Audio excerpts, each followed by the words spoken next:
How to do hollow text effect in Canva.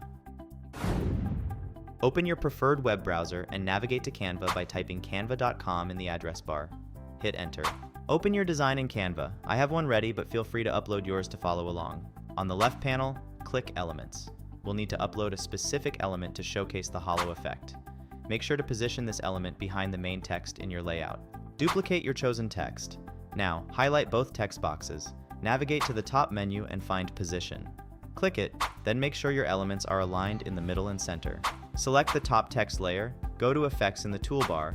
In the Style section on the left menu, select Hollow. Head back to the upper menu and click on Position. On the left menu, choose Layers. This will give you a visual of all your design's layers. Now, drag the photo of the lady into your design.